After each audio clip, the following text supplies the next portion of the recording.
Dia triste para o futebol brasileiro. Faleceu nesta madrugada em Belo Horizonte o ex-técnico Carlos Alberto Silva, que levou o Guarani ao título do Campeonato Brasileiro de 1978. Essa notícia está em destaque no site gazetesportiva.com. A causa da morte do treinador de 77 anos não foi divulgada. Além do Guarani, o técnico também comandou grandes clubes do Brasil e da Europa, como o quarteto São Paulo, Corinthians, Palmeiras e Santos, a dupla mineira, Atlético Mineiro e Cruzeiro, e em Portugal e Espanha comandou Porto e La Corunha.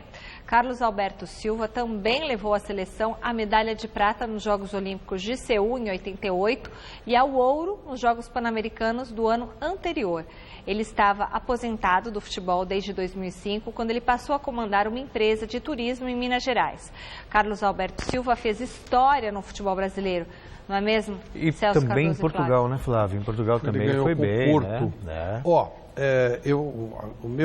A minha relação com o Carlos Alberto Silva, ela começou maravilhosa, depois ficou extremamente tempestuosa, porque o Carlos Alberto é um cara bem simples, né?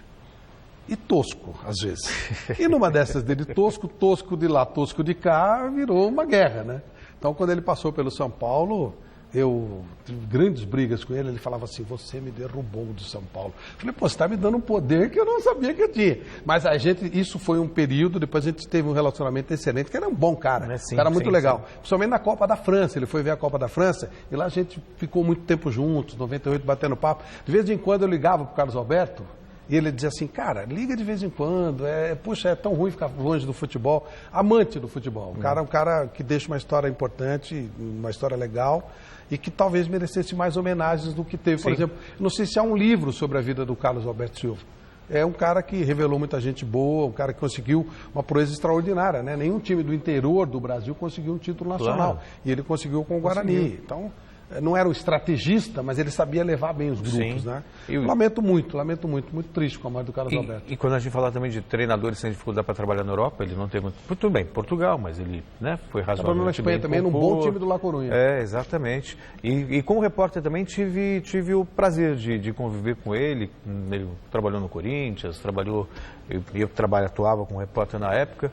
Bom treinador mesmo, depois estava com o tempo sumido, até por causa da empresa que ele estava cuidando, mas era um bom nome para o futebol. Ele foi aposentado, viu? Ele não queria parar, não. De repente pararam os convites e tal, e até como uma homenagem a ele, que era um mineirão, né, e eu penhense, ele teve uma morte que todo mundo deseja, né? Ele dormiu e, como se diz na Penha, acordou morto. Não, ele acordou morto, então foi dessa maneira que o Carlos Alberto foi, sem sofrimento e tal, isso já é legal. Aliás, eu me lembro de um episódio com um repórter... Ele passou por uma operação no coração, né? Eu me lembro há pouco tempo, parece. Eu me lembro de um episódio dele com um repórter que estava começando, inclusive, aí o repórter chegou para ele, eu estava também, na época também, você não tinha essa hora de coletiva, todo mundo chegava e ia perguntando, antes do treino, depois do treino, aí o repórter falou assim, como é que você viu essas mudanças e tal? Aí ele falou assim, com os olhos. Mas não é para te sacanear, não. Só estou falando isso para você prestar atenção melhor no que você pergunta para não tomar uma dessa. Foi você? Não fui eu. Eu fui testemunha. Domingo, a partir das 9 da noite, tem mesa redonda ao vivo na tela da TV Gazeta, com tudo sobre as semifinais da Copa São Paulo, o duelo entre Chapecoense e Palmeiras, a decisão da Florida Cup com o primeiro majestoso do ano e o Santos se preparando para a temporada. Tem reportagens especiais e a presença do ex-jogador e hoje treinador Sérgio Soares. Flávio Prado, assunto não vai faltar, né? E o Vampeta vai estar aí também com a gente. Opa! O Vampeta também vai estar aí, vai falar sobre o jogo entre São Paulo e Audax, que vai ser a estreia oficial do Rogério Ceni aqui no Brasil. E o Vampeta é o presidente do Audax. E ele está cobrando R$100 o ingresso, que eu acho um absurdo. Eu quero conversar com ele. Tem que ser mais. Pô, estreia do Rogério Ceni contra o vice-campeão, 2 times que jogam bonito, acho que por que R$100? Por que tem que ser dinheiro de... Futebol não pode ser dinheiro de pinga, então vamos ver o que o Vampeta vai falar por aí com a gente. Mas ele pode colocar alguns setores mais baratinhos, pode, né? Mas a média tem que ser alta. Não tem nada aqui, tudo que é barato normalmente é tranqueira. Você não tem, por exemplo, você vai na Broadway, tem um show, tem uma peça chamada Aladdin, custa $360. Eu não tenho capacidade para ver, eu não vi. Ué, não dá, não vai, ué.